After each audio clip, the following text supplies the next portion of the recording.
Merci Sarah, merci le château de Goutla.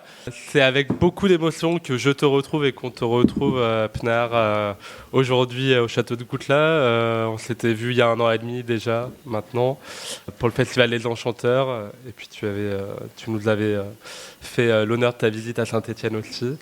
On m'a chargé de Mais cette... il parle de l'honneur, tout ça. Attends, mais c'est que le début, Pnar. On m'a chargé de la difficile responsabilité d'introduire cette journée avec toi, Pnar, pour cet entretien d'une petite heure. Une petite heure pour dessiner ton portrait. Je me suis dit, il et elle sont fous à Goutla. On est tous les deux assez bavards. Et ton riche parcours saurait certainement pas se résumer en une petite heure. Mais bon, on va tenter le pari aujourd'hui. Sinon, tu veux me réinviter à l'une et l'autre. Exactement. Pour tous ceux qui auraient déjà l'idée de rester sur leur faim, je vous conseille déjà un premier livre, L'insolente entretien entre Pnar Selek et Guillaume Gamblin.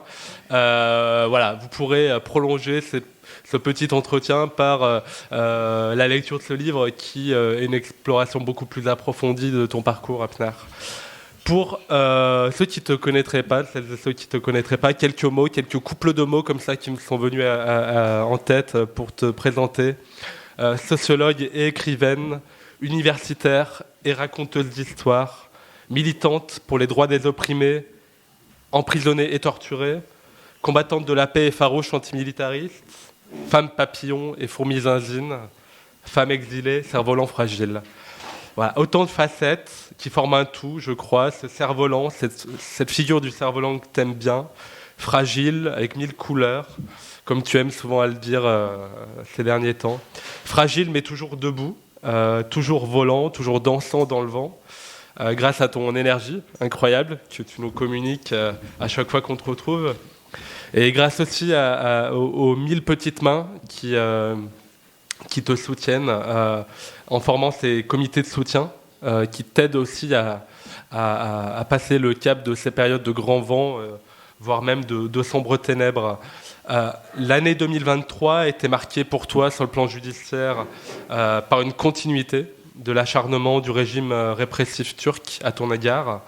Acharnement qui dure depuis 25 ans, on y reviendra, et qui s'est traduit cette année par un 5e procès qui a été renvoyé finalement au mois de juin de l'année prochaine, et surtout par un mandat d'arrêt international. Toutes ces nouvelles procédures se sont accompagnées en France d'une nouvelle campagne de soutien immense dans la presse, notamment du Monde à l'Humanité. De nombreuses tribunes ont été signées. Un immense soutien aussi de la part des institutions académiques, France Université, l'Association française de sociologie, l'ENS de Lyon et d'innombrables autres prises de position institutionnelles. Et puis, comme je le disais, les nombreux comités de soutien qui ont essaimé en France depuis une dizaine d'années et qui nous rappellent tous les jours que l'affaire Pnar Selek, c'est notre affaire commune. Il en va de la liberté d'expression, des libertés académiques et plus globalement des valeurs démocratiques en Europe. Et 2023, je le disais, période aussi de sombres ténèbres, on est en plein dedans, avec un retour du tragique dans l'histoire, auquel tu es très sensible, auquel tu as consacré plusieurs livres, avec toutes ces frontières cicatrices qui se réveillent et qui ravivent des plaies, des douleurs anciennes, que ce soit en Arménie, dans le Haut-Karabakh, dans les terres kurdes, tu l'as rappelé hier, en Israël-Palestine, en Méditerranée. Voilà. Alors, j'avais envie, pendant ce petit entretien, d'explorer, au début en tout cas, l'idée de comment on devient Pnar Selek, mais avant toute chose, une première question, Pnar, une question peut-être des plus simples aussi. Comment vas-tu? Et est-ce que tu arrives à rester debout dans cette période de grand vent, comme je l'ai décrite? Merci Antoine, merci les amis, bonjour. J'ai dit à Antoine, je suis dans des émotions, donc il m'a demandé comment vas-tu, j'ai le droit de dire ça. J'ai des émotions très mélangées, il y a des amours qui se convergent. Moi je suis très fidèle, j'aime une personne et à la vie, etc. Mais si en dehors des personnes, en dehors des amours, mais il y a d'autres types d'amour aussi. Maintenant, je ne sais pas, depuis j'étais tombée amoureuse à la fois Château de Gouttelaar, à la fois à Saint-Étienne. Et les deux, mais c'était incroyable. Et je disais tout le temps que c'est la ville où je peux vivre en France, c'est la seule. Et maintenant, donc, lui, il a joué un rôle très important pour mon amour, pour construire mon amour pour Santé. Et Château de Gouttelaar a une autre histoire, parce que quand j'étais là, j'ai été vraiment émerveillée. Moi, je vis dans un pays où tout est détruit. Et c'est une ville de cimetières, de tombeaux, et qui est construit sur le génocide, qui a massacré les Kurdes, qui massacre. Il y a une banalisation de violence énorme. Et toujours on se renaît. Mais cette renaissance, c'est pas quelque chose magique. Si, c'est magique, mais c'est pas quelque chose qu'on nous donne, qui tombe du ciel. C'est quelque chose qu'on œuvre. Et l'histoire de Gouttelaar, c'est quelque chose qui est qui donne l'espoir aussi.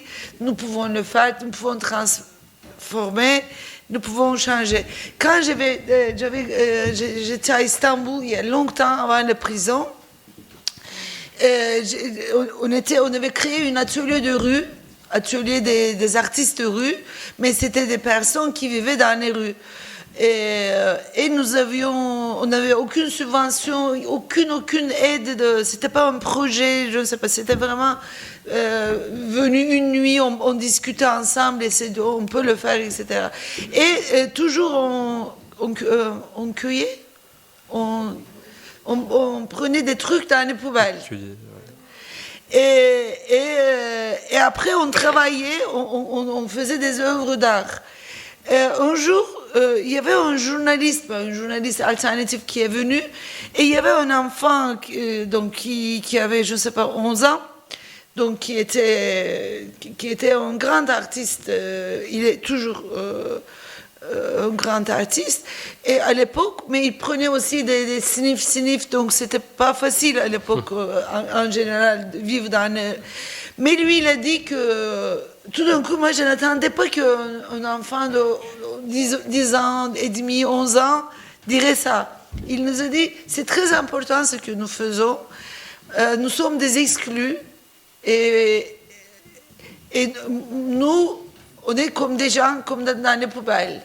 On cueille des choses, on prend des choses dans les poubelles, mais on ne peut pas se retrouver directement parce que je l'ai jeté.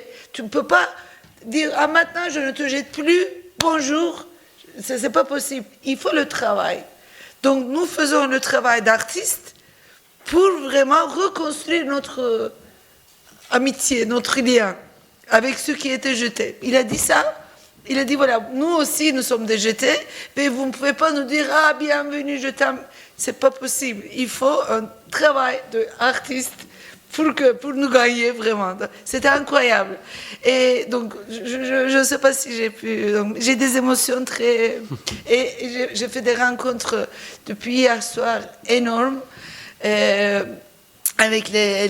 Surtout avec les féministes de parti. Je sens qu'il y a des choses qui vont se construire parce que quand les sorcières se rencontrent, il y a le monde qui bouge. Donc, on a commencé à parler beaucoup de choses. Et voilà. Donc, je crois que Saint-Étienne, et aussi Saint-Étienne, c'était un endroit, quand nous avions organisé à Nice une grande action féministe tout aux frontières, donc où le cerf-volant était un symbole, et nous disions que nous sommes des cerfs-volants, et c'était une manifestation où les femmes exilées étaient plus actives dans l'organisation, et c'est elles qui ont pris plus de parole que les féministes européens. Et elles n'ont pas parlé, pas pour raconter leur histoire, mais pour dire, nous, les féministes habitants de l'Europe, nous ne voulons pas ça, nous voulons pas ça, nous voulons ça. Donc c'était important cette expérience. Donc on va en parler plus tard dans les journées. Il y aurait Mais à Saint-Étienne, il y avait plus de féministes que Lyon.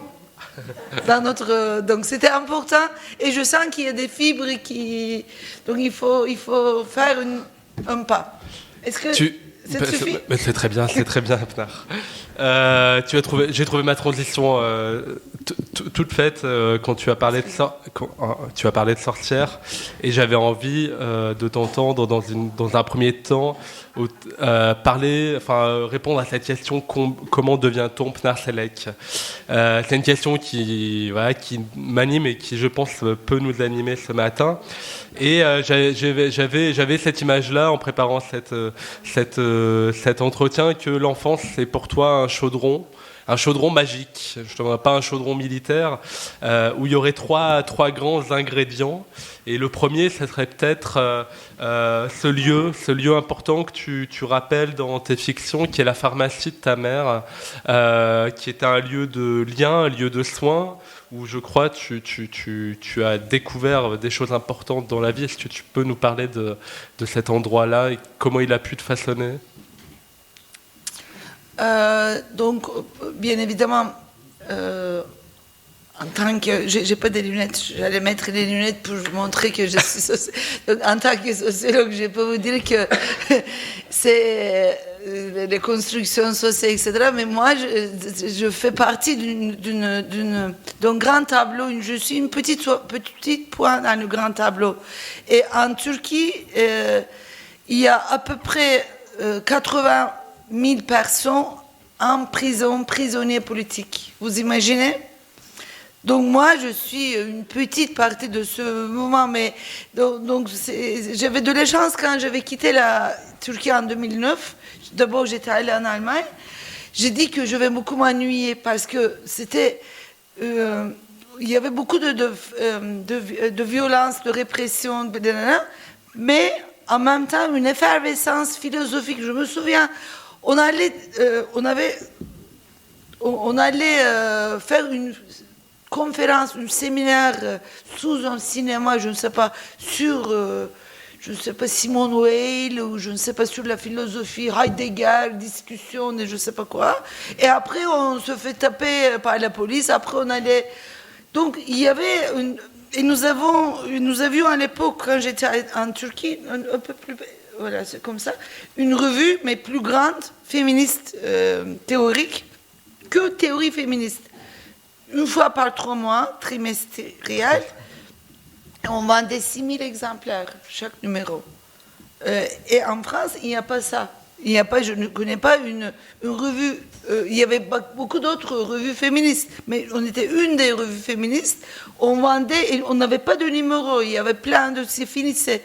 Donc 6000 exemplaires pour un truc périodique, c'est pas évident. Et donc il y avait de la théorie. Donc je fais partie de cette effervescence. Voilà.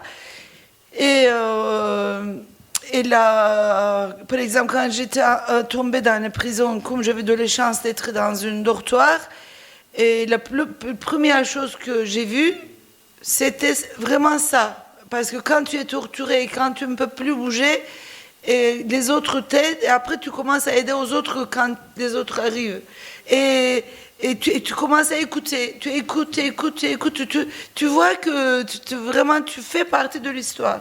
Et c'est quelque chose, et quand tu es entouré de personnes résistantes qui sourient et qui sont heureuses.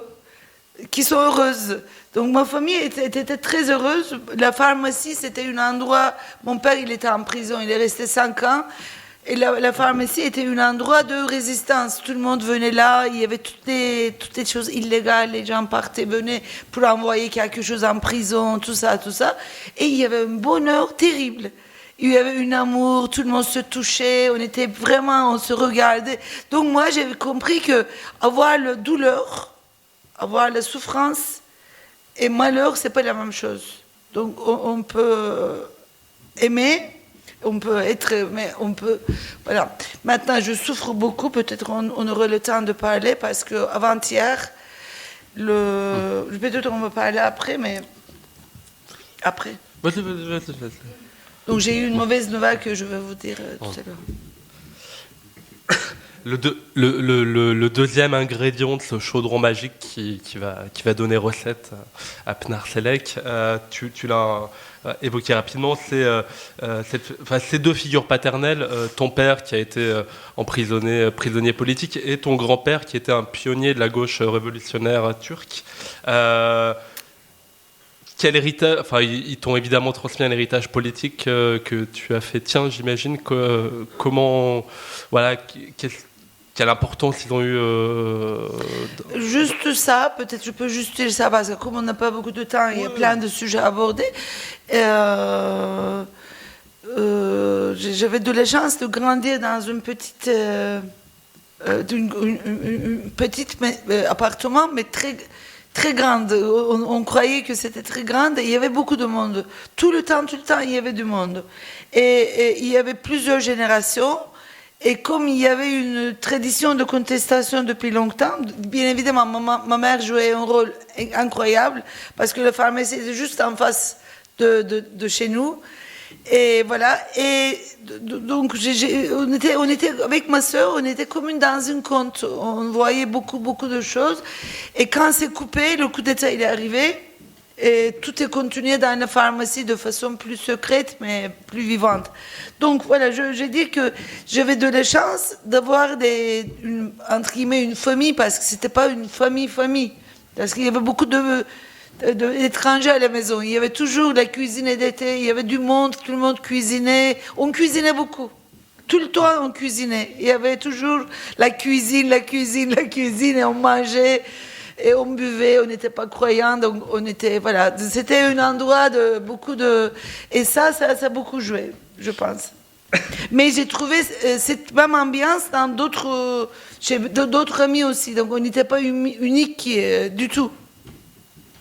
Et le troisième ingrédient, je pense, qui va donner le corps à ta trajectoire, à cette énergie qui te transporte encore aujourd'hui, c'est les rencontres que tu vas faire au sortir du lycée et dans l'adolescence et dans ta vie de jeune adulte, au contact des minorités opprimées, marginalisés. Alors, tout d'abord les enfants des rues, puis les prostituées, les militants, les groupes LGBT.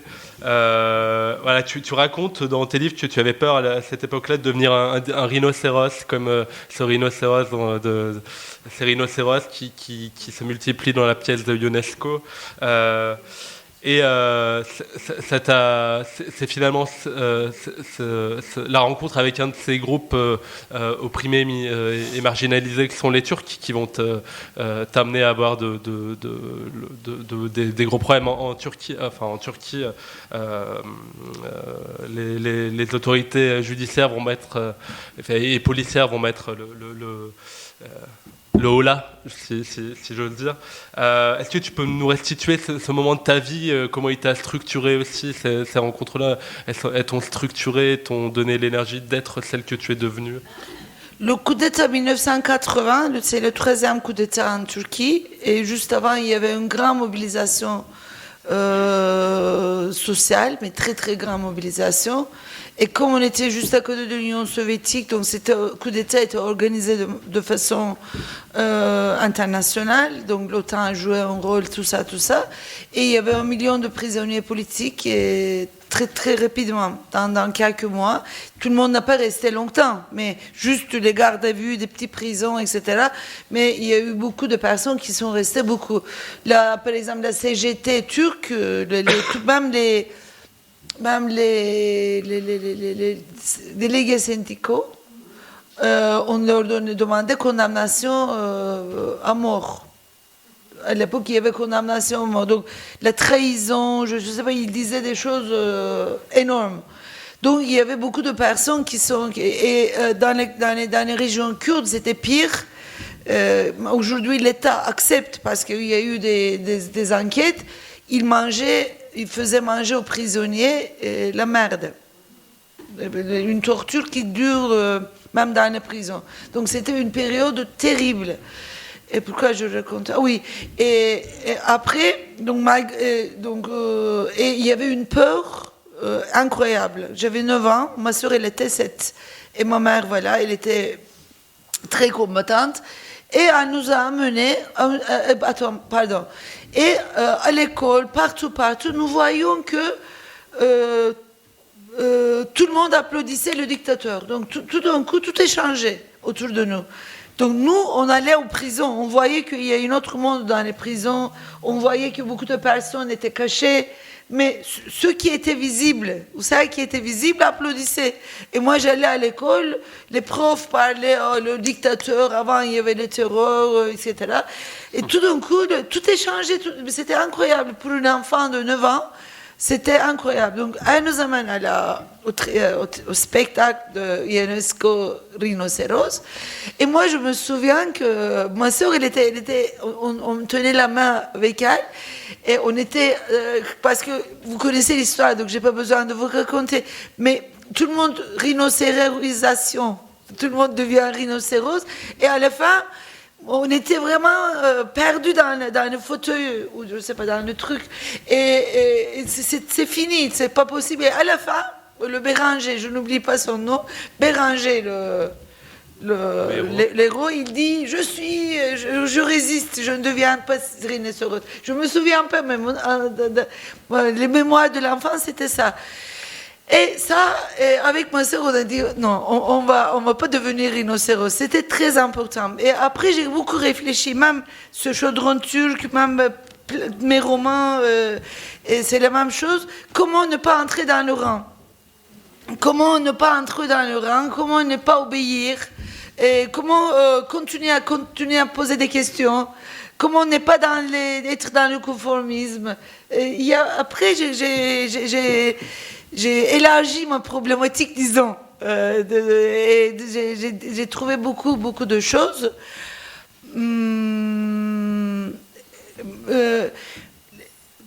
Ta question, c'était une autre question. C'était les rencontres qui ont changé ta vie. Mais tout est lié parce que ces questions ne sont pas évidentes non plus. Il commence une autre chose, il finit avec... non. On fait tous pareil. Non. Et je crois que vivre dans ce contexte vous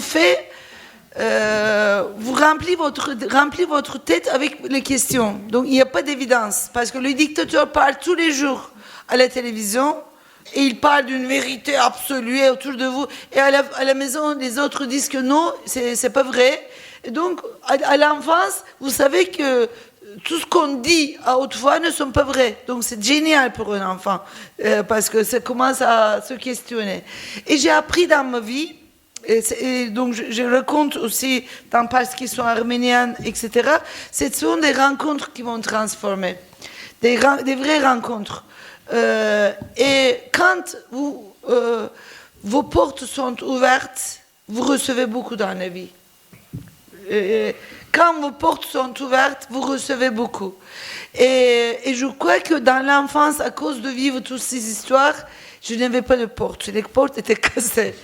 Et donc, quand j'étais sortie dans les rues, quand j'ai commencé, j'étais ouverte. Je n'étais pas allée vers les enfants de rue. Je n'utilise pas le mot minorité. Il y a des opprimés, il y a des groupes sociaux opprimés, mais je ne catégorisais pas. Pour moi, je rencontrais une personne. Après, il vivait dans les rues. Ça, c'était quelque chose qui venait après.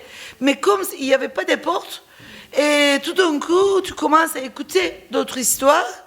Et ça, c'est quelque chose qui m'a beaucoup apporté. Surtout, j'ai osé de vivre dans les rues.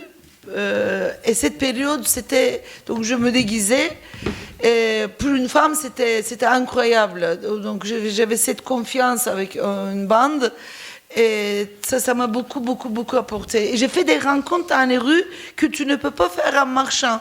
Quand tu t'arrêtes, quand tu es disponible. C'est incroyable, ça.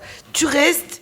Et après le lycée, 2 ans, j'ai décidé de ne pas aller à la fac, de vivre dans les rues, d'être disponible, de regarder la vie directement.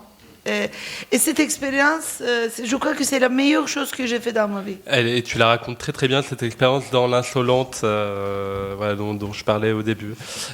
Et donc à la fin des années 90, le pouvoir turc va te tomber dessus à la faveur de travaux que tu fais sur les militants kurdes. Ils vont te coller une accusation complètement fallacieuse de terrorisme. Tu vas être emprisonné, torturé, je l'ai dit. Et cet acharnement judiciaire, il dure depuis 25 ans jusqu'à aujourd'hui. On est en 2023. Et cet acharnement, il a même tendance à s'accroître ces tout derniers temps avec, comme je le disais, ce mandat d'arrêt international qui vient d'être formulé en début d'année. Qu'est-ce que ça dit de la nature du pouvoir turc et de son évolution aussi peut-être récente, le fait qu'il ne te lâche pas la grappe comme ça? Alors, mon procédure depuis un peu plus de 25 ans. J'étais un petit peu quelques années plus jeune quand j'étais en prison. Ça montre à la fois la continuité du régime répressif, c'est-à-dire que si cet acharnement a commencé avant le gouvernement actuel, et en général en Europe, on connaît la répression en Turquie avec ce gouvernement. Mais quand j'étais en prison, il y avait 45 000 prisonniers politiques quand même. Et dans mon dortoir, il y avait une centaine de personnes et 80% étaient torturés gravement. Et surtout, ceux qui étaient kurdes, les détenus kurdes, une partie elles étaient violées, mais durant l'interrogation. Et donc, toutes les nuits, il y avait des cris, donc c'était vraiment... et donc, mon procès fait partie de ce tableau. Et avec le nouveau gouvernement, ce gouvernement, il était venu au pouvoir avec les promesses de démocratie au début. Et l'Europe avait beaucoup soutenu ce gouvernement parce qu'il était néolibéral, il avait passé beaucoup de lois, y compris Macron, à la turque. Et donc, il était très... L'Union européenne voulait le prendre, etc., etc. Donc, c'était une période que peut-être il peut changer des choses. Mais mon procès continue. C'est comme ça reflète la continuité du régime répressif. Et moi, comme je dis dans ce livre, dans mon dernier livre, ce n'est pas facile d'un retour en arrière directement. Le changement, c'est très difficile. On ne peut pas le soigner avec un peu de miel et de citron. C'est impossible. Et parce que aujourd'hui, si on ne fait pas un vrai travail sur le génocide des Arméniens, sur tout le nationalisme qui structure la société, et plus que la religion, le nationalisme, le militarisme en Turquie, c'est un poison énorme. Et voilà. Et donc, et moi, je suis une personne, ma famille n'était pas comme ça. Donc, ma famille était de gauche, universaliste. Et moi, je suis devenue féministe, je suis devenue anti-normes sexuelles et anti-nationaliste, anti-militariste, plus anarchiste. Et donc, quand tout ça s'ajoute, et antimilitariste et anti-violente aussi, et quand tout ça ajoute, bien évidemment, l'État turc n'aime pas ça. Mais je veux vous dire quelque chose. Moi, je répète que je fais partie de cette histoire, parce que à partir des années 80, il s'est passé un truc magique en Turquie. Un jour, on aurait le temps de discuter. Donc la gauche, même le livre de Allende, c'était un délit. Allende, Salvatore. Non. Éluard. Ou Aragon. Mais c'était interdit. Et voilà, c'était une période comme ça. Et Nazım Hikmet était interdit. Et donc, la répression terrible.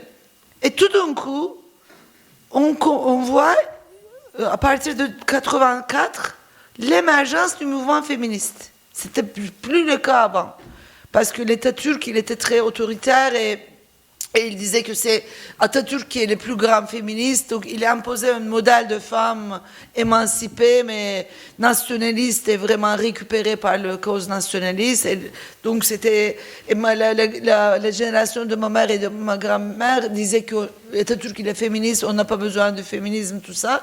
Après la gauche est arrivée, la gauche révolutionnaire, et il disait que de révolution dans 2 jours, ou 4 jours, ou 2 semaines.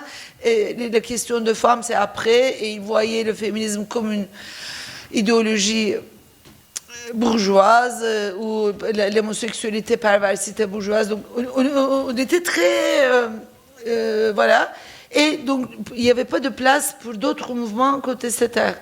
Et tout d'un coup, le coup d'État, juste après le coup d'État, on a commencé à l'émergence du mouvement féministe en Turquie, et avec une capacité d'adaptation, une radicalité pragmatique incroyable. Elles ont su à la fois critiquer l'État turc, à la fois critiquer la gauche turque, et elles ont initié un nouveau cycle de contestation, juste après les féministes.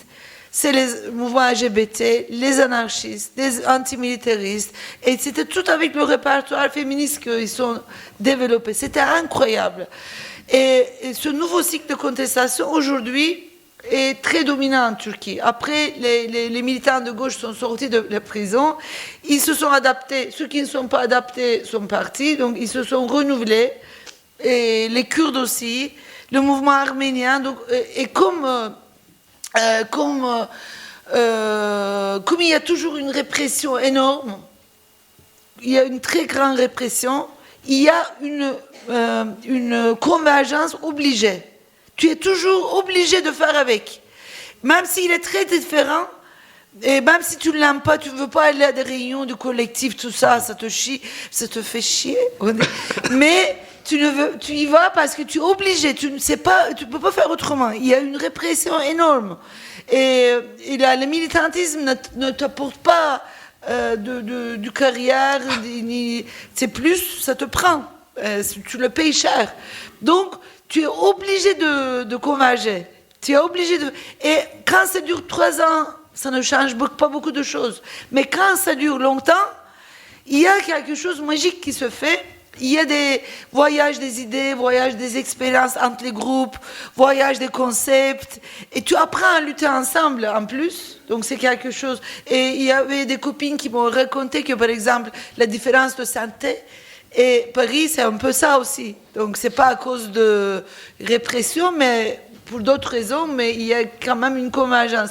Donc ça transforme chaque groupe. Et donc il se crée une nouvelle répertoire militant aussi entre les groupes. Donc on peut en parler beaucoup. Et moi, je fais partie de cette revitalisation, c'est bien, revitalisation politique. Donc voilà, il a tout compris. Avant d'en arriver à ton dernier livre, je voulais qu'on termine peut-être sur ton cas, Pinar Selek. Sur cette question, sur ton statut aujourd'hui. J'ai oublié, oui, c'était ça. Mais c'est pas grave, on va y arriver, t'inquiète pas. T'es arrivé en France en 2011 et t'as obtenu la nationalité française en 2017.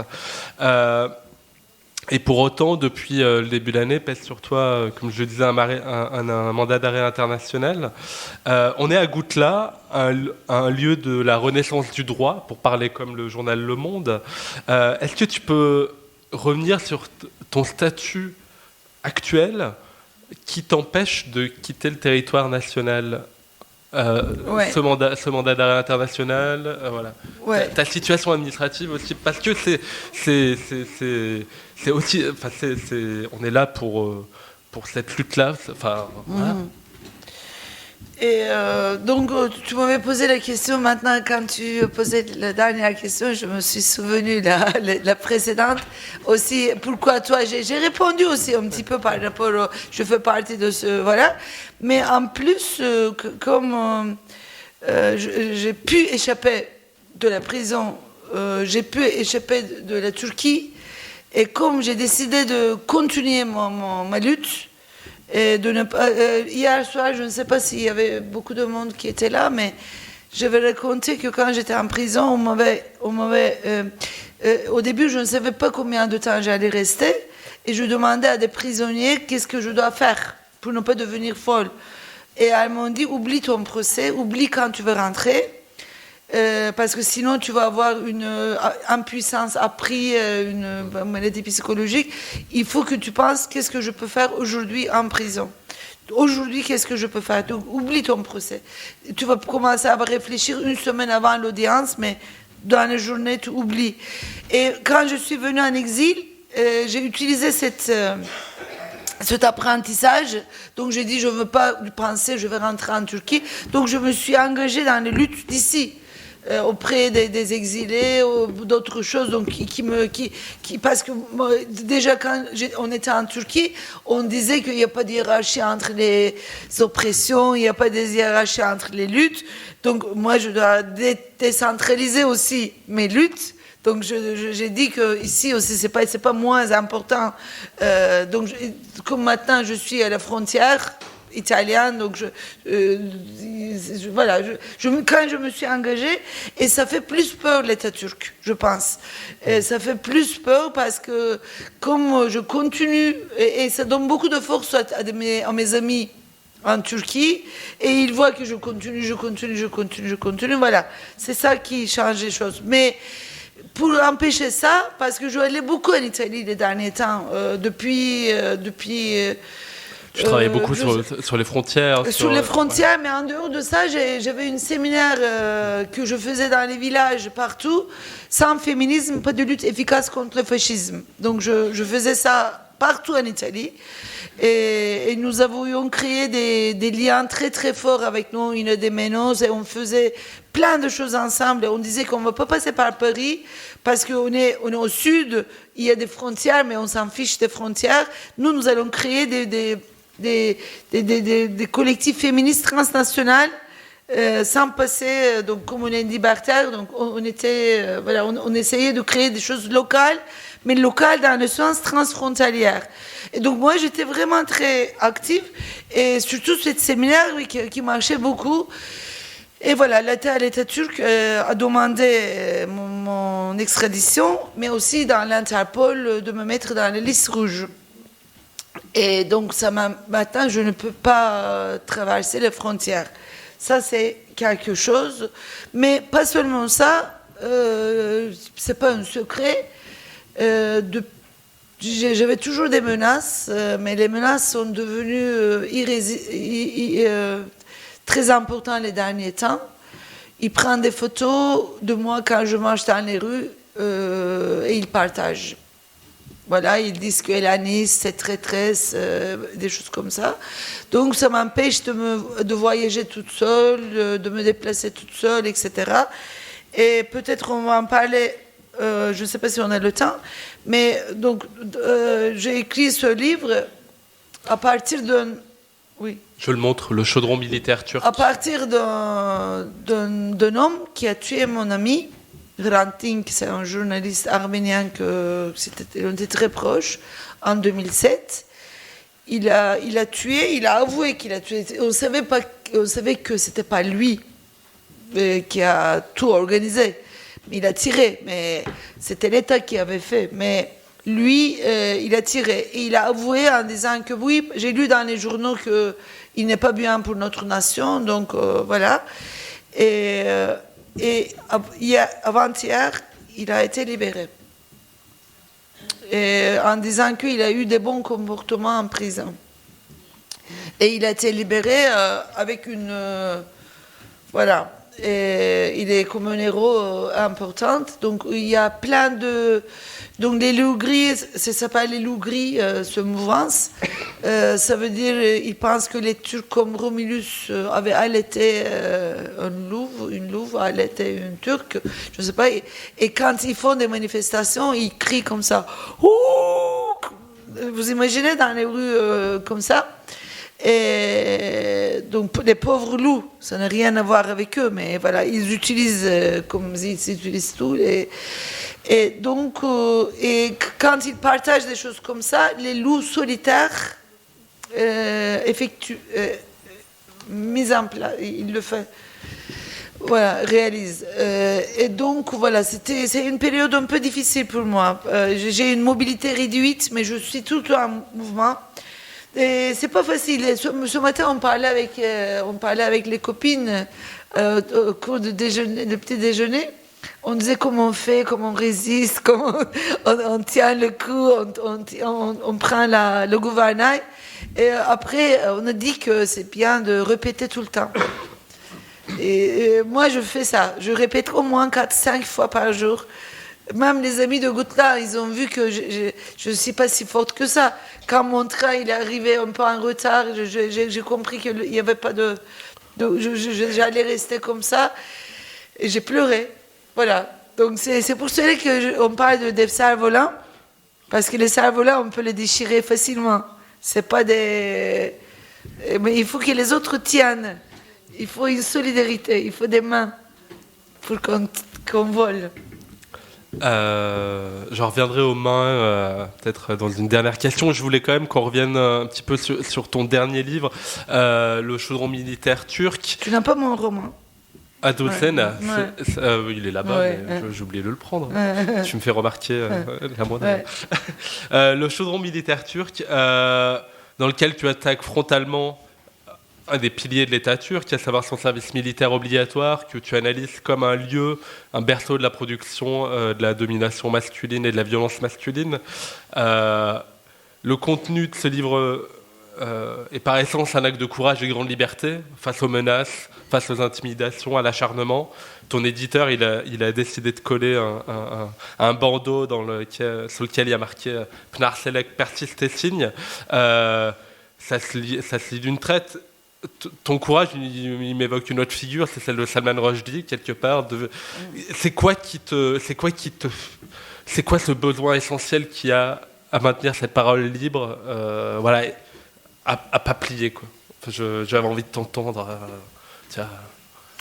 Après-midi, il y aurait un débat avec des filles super. C'est à 5h, je crois. Et là, je vais parler de mon expérience d'écrivain. Et là, comment le marché du livre français a essayé de me limiter juste sur des sujets spécifiques et comment j'ai résisté. Et ma réponse, c'était je vais être militante de la poésie et ma vie sera poétique. Et donc la poésie, moi j'adore, donc, je pense que j'adore pas les personnes, mais les paroles des situationnistes. Ils disent des choses très très fortes. Pas les personnes, parce que c'était assez sexiste, mais il y a des paroles assez importantes. C'est pas juste écrire des poésies, mais rendre la vie poétique. Donc je trouve que c'est assez fort, ça. Et moi, je dis que quand même, par exemple, dans les résistances françaises, j'ai appris que plus de poètes ont résisté que les autres écrivains universitaires, etc., parce qu'ils sont déjà marginaux. Je ne sais pas, ils ne savent pas s'adapter, faire des stratégies, des choses comme ça. Et moi, j'ai dit que je veux vraiment rester poète dans ma vie, et même si c'est court, c'est beau. Donc la peur diminue beaucoup la qualité de la vie. Donc j'ai dit... voilà, j'ai pu répondre. Ben oui, tu cites souvent Gilles Deleuze, pour qui le pouvoir a besoin de corps tristes. Alors il y a la poésie qui est peut-être une arme de résistance et une de tes recettes personnelles pour résister à ces passions tristes. Je pense qu'il y a d'autres ingrédients que tu aimerais nous délivrer, justement, qui te servent de support à pas tomber dans la tristesse. Oui, je crois que je peux parler de... J'ai écrit beaucoup d'essais, mais ce que j'aime plus dans la vie, c'est d'écrire des contes. Et parce que quand j'étais petite, donc avec ma sœur, notre père était un conteur. Et il nous racontait, chaque soir, il nous racontait un conte. Et quand il est tombé en prison, donc ma sœur, elle était 7 ans, elle n'était pas si petite que ça, mais elle était coquine, et elle ne dormait pas sans qu'on lui raconte un conte. Donc c'est moi qui ai pris cette responsabilité de lui raconter des contes tous les soirs, mais tous les soirs. Donc les contes qu'on lit, c'est fini. Après, il faut inventer. Après, voilà. Et je suis devenue conteuse grâce à ma sœur. Et là, on avait créé un monde entre elle et moi. Et on se tenait par la main comme ça. Et dans les prisons, dans plein d'endroits, on vivait, on croyait à des magies, etc., etc. Donc ça, j'ai dit que donc la poésie, les magies, les contes. Et après, j'ai appris beaucoup d'histoires des Kurdes, surtout des grandes figures des déesses avant l'islam, des déesses, oui, déesses kurdes, et qui racontent aussi que le patriarcat a volé la magie, a volé plein de choses de nos types de connaissances, etc. Donc après, je me suis rassurée en apprenant tout ça. Et donc, je dis que maintenant, donc écrire des contes m'a fait très très très important, et moi je veux vivre une vie de conte. Donc c'est la poésie et le conte, et il faut que je continue à être dans le conte. Par exemple, mon premier roman, c'est un conte aussi, qui se passe à Istanbul. Mon dernier roman, c'est un conte, Azucena et les fourmis zanzines. Et quand j'écris, je me transforme. Je ne suis plus la même personne. C'est un truc de magie. Mais les autres livres, c'est pas comme ça. Les autres livres, j'écris dans ma tête, je le prépare. Mais ça, c'est une aventure. Et voilà, cette création, c'est quelque chose que tu peux faire comme ça au pouvoir. Donc tu dis que voilà. Et peut-être pour en terminer sur cette dernière question, c'est une question que je me pose, mais qu'on se pose collectivement, c'est comment on peut continuer, nous tous, à aider Pnar Selek dans ce combat qui est le tien et qui est le nôtre, comme je le disais. Alors, il y a plein de choses à faire dans ce monde, malheureusement, par rapport à la solidarité internationale. Et tout à l'heure, on va en parler, mais surtout, pas seulement être solidaire ici, mais nous sommes des transnationales. Donc, nous ne sommes pas que ici. Les luttes d'ailleurs nous tiennent trop à cœur, et tout est très lié. Nous savons, comme c'est concerné, que tout est très lié. Donc, c'est pour cette raison-là qu'il faut rendre de plus en plus transnationales nos luttes. Je pense que c'est très important. Et mon procès, c'est un exemple. Juste dans mon procès, comme autour de mon procès, grâce à mes luttes différentes, il y a une convergence très importante. Et quand les Européens ont participé à cette convergence, ils sont étonnés de voir plein de différents militants en Turquie, Kurdes, Arméniens, LGBT, plein de différences, et ils sont étonnés de voir que tout ce qu'on a semé continue d'une façon ou d'une autre, et du coup ça crée des liens. Donc vous pouvez juste voir le site pnarselek.fr. Là, c'est mon comité de soutien qui le fait, il y a toutes les nouvelles, toutes les choses. Vous pouvez suivre les informations là-bas. Mais moi, j'essaie de me détacher je ne participe jamais à des réunions de mes comités. Je me protège, parce que comme ça dure depuis 25 ans, j'essaie de ne pas parler de ça. Mais je crois que je suis en train de réfléchir pour le dernier mot, et on va en parler encore plus peut-être dans la journée, d'un mouvement transnational féministe antimilitariste créé par les femmes qui se sont rencontrées en diaspora. Pas juste... merci. Parce que de diaspora, c'est difficile de créer des liens féministes. On a des liens, mais c'est de renforcer des liens féministes quand tu es sous la guerre. par exemple, les femmes en Iran, surtout les femmes kurdes en Iran et toutes les femmes en Iran, et les autres, des autres femmes qui résistent dans d'autres pays, mais sous le coup de guerre, etc. C'est pas évident. Tu ne connais pas la langue, et c'est pas comment on va se communiquer. Il n'y a pas d'internet, les États. Donc c'est difficile de créer les luttes communes. Mais la diaspora peut être très utile pour ces rencontres. Et peut-être il y a un espoir de cette façon, mais surtout de créer un mouvement transnational et antifasciste. Parce que quand on dit fascisme, c'est pas que Pétain, c'est pas que Marine Le Pen, mais tous les perdants de mondialisation, Daesh, etc., antifascistes, antimilitaristes. Donc je crois qu'il y aura des bonnes nouvelles bientôt, qui donnent de l'espoir, je pense. Merci Pnar pour ces paroles d'espoir.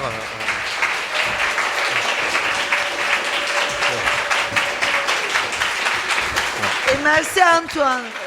Merci à la librairie l'une à l'autre. Et soutenez la parole libre de Pnar. Voilà.